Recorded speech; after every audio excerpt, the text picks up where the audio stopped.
Hey, what's going on, everyone? This is going to be a classic Ring of Honor review of The Pursuit, Night 1. I wanted to kind of find a really diamond in the rough, really underrated Ring of Honor show that just was kind of under the radar, but still produced, a lot of good matches. And, this was recommended to me a long time ago. And, I mean, for a show that is kind of a throwaway show, very little promotion.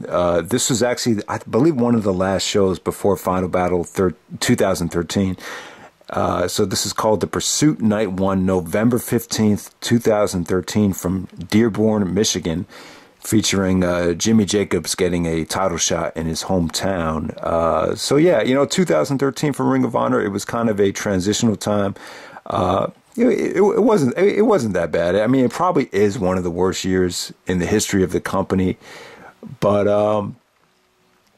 I would say that the year as a whole was definitely a step up from the previous year. I just think the late 2011 going into 2012, that was probably the worst the company ever was up to that point. So 2013, you had Adam Cole as champion at this time. Jay Briscoe actually came out with his looks like a Confederate Ring of Honor World Championship.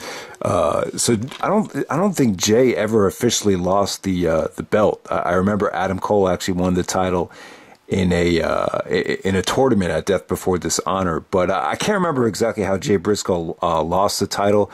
Maybe they stripped him of it because of an injury. I can't remember. If someone out there remembers, maybe post it in the comment section.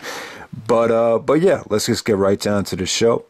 A pretty good card here. I mean, really, really solid for a show that really is considered just a glorified house show that was actually aired on TV. I believe this is actually television tapings, but at that time, I think they were actually releasing TV tapings as DVD shows as well during the Sinclair time in 2013. So first match tonight, you have Bobby Fish taking on Cedric Alexander, taking on Tadarius Thomas. So you had these triple threat matches on the show. There was one to open up the show, then there was another one featuring a lot of the tag team talent. Maybe they had a three-way tag at Final Battle, but they kind of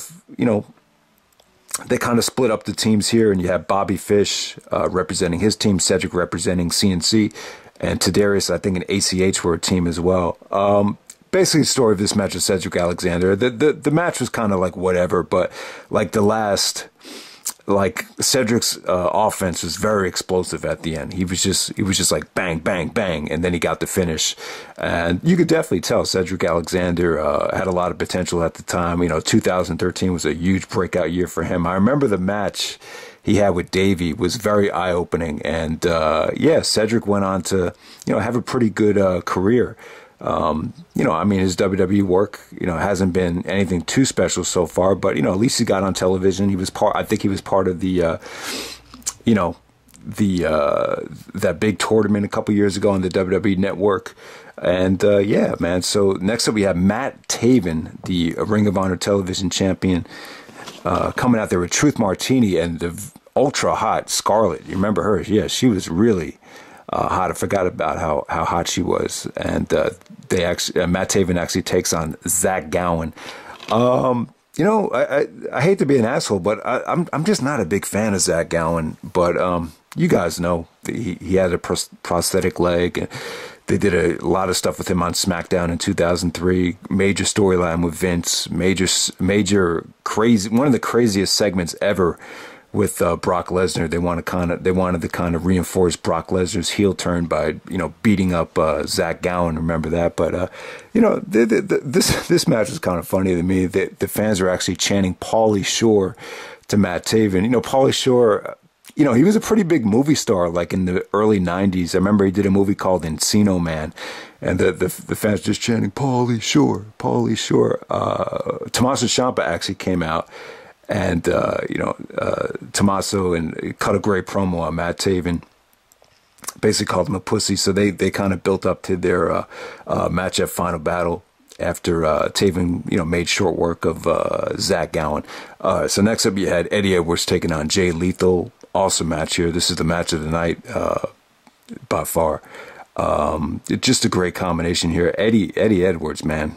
It just you just forget about how good he was at that time. You know, groundbreaking performance from Lethal as well. This is one of his you know, better matches from what I've seen. You know, just really good counters, just good fast paced action where, you know, both Edwards and Lethal were beating either guy to the spot. You know, just great counters. You know, the finish here was really awesome with you know, they played off the lethal injection, but the actual lethal injection finish came off really well. You just forget about how good Eddie was. He really got into amazing shape. It's just a shame that he couldn't you know, either go to the WWE or couldn't have stuck around in Ring of Honor as well, because after 2013 I haven't seen Eddie, you know, really in anything. I think he's actually still with Impact Wrestling right now. They're about to have a pay-per-view. I think he's actually on the card. But yeah, Eddie and Lethal, these two guys stole the show. It didn't get too much time, but you know, they made the most out of like 15 minutes, and by the end of the match, the fans are actually chanting, "Thank you both, thank you both." So yeah, really underrated match right there. Next up, Artie Evans actually takes on Hakim Zane, kind of like Indian looking dude who actually looked pretty impressive, but Artie Evans gets the win with a kind of a gut buster off the top rope. Not much to talk about there. So next up you have the other triple threat match. This time you get Kyle O'Reilly, ACH, and Caprice Coleman here. This ended up being more of a comedy match. They actually did some like pinning, you know, like 3 counts with the referee, where the referee actually went for a pin, and I think it was either O'Reilly or one of the guys actually made the count. So, you know, kind of felt like a little bit more like a comedy match, but, you know, ACH and Caprice, you know, they showed their athleticism. You know, at this point, you could tell O'Reilly, I think he had just won Bowler that year, so, you know, he looked like he was on top of his game. It's a shame he couldn't have been in a higher profile match at that final battle going up there, but, you know, he was still in this tag. I'm not a big fan of the triple threat tag team feuds, but that's what it was right here. I haven't heard about ACH in a really long time. But yeah, O'Reilly, ACH, Caprice Coleman, I would say this was good, but not great. It probably was the better triple threat match, because O'Reilly had a chance to show a lot of his offense towards the end of this one. He even broke out the missile drop kick into the barricade. I mean, that was an awesome spot right there. But Caprice surprisingly goes over in that triple threat match. Both triple threat matches were fun.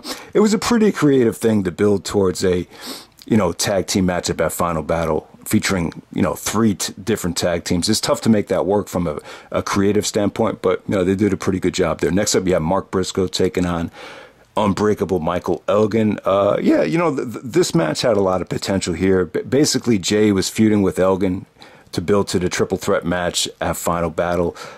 Jay actually came out there. He was brawling with someone from the House of Truth. So that ended up being interference. The referee called for a disqualification.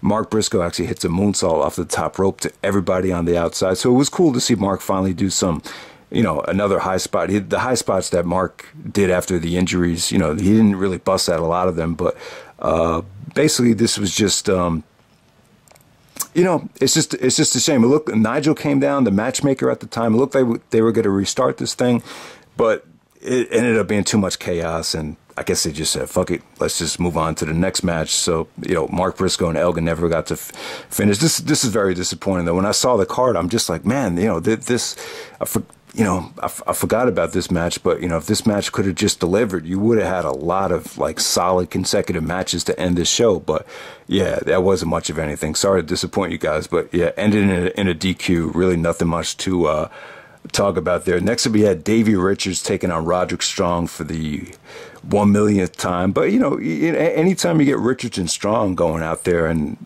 I always enjoy their work. I know some people thought, you know, you kind of went to overkill level because you've seen it so many times. But this was refreshing, though. You know, I don't think you've ever seen Roderick and Davey this lean before. You know, they both look Like they weren't carrying a lot of weight, so it was very fluid. You know, just really, really crisp and fluid from an athletic standpoint. Davey did a lot of ankle locks in this match. Roderick hit a beautiful reversal to get the pinfall there. But like I said, guys, just good fluid action for both guys. I don't think I've ever seen either guy look more athletic. It didn't get as crazy as some of their other matches. When I look back, what was like the best Davey versus Roderick match?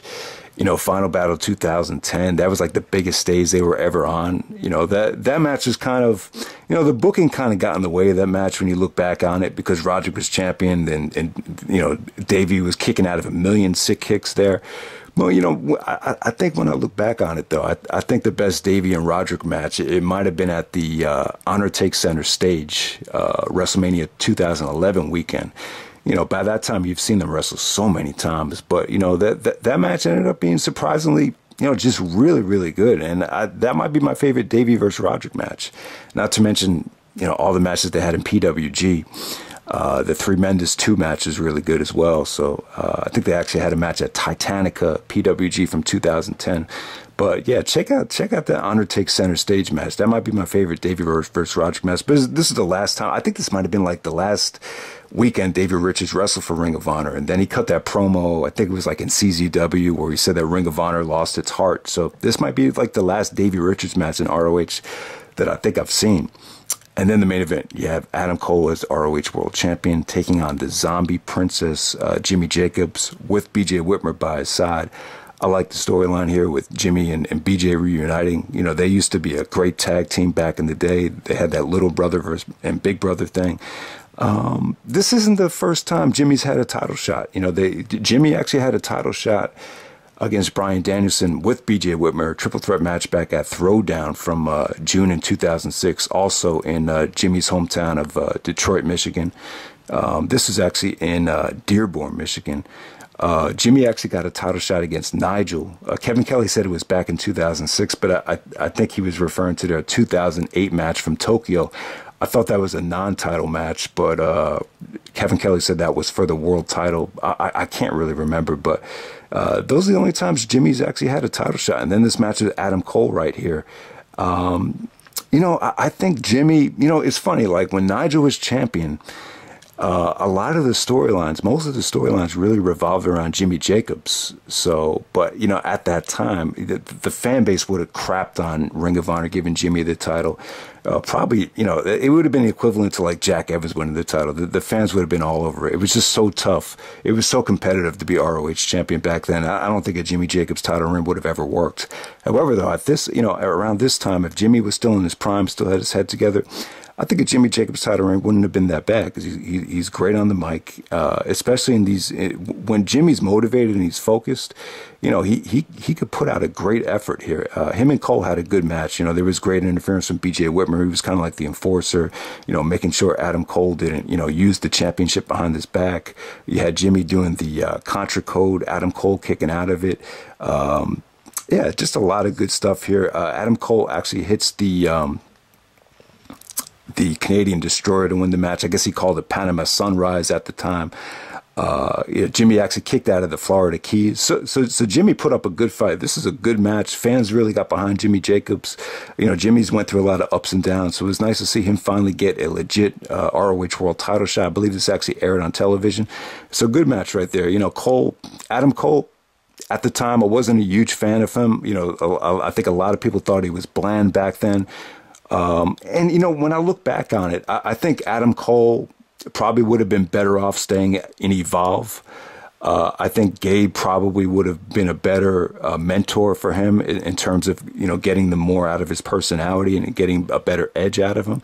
But, Cole still turned out pretty well. I think even Adam Cole, CM Punk at WrestleMania, I think that type of match could definitely work. I think Cole has really shocked a lot of us and has really become very well-rounded, both in the ring and on the mic.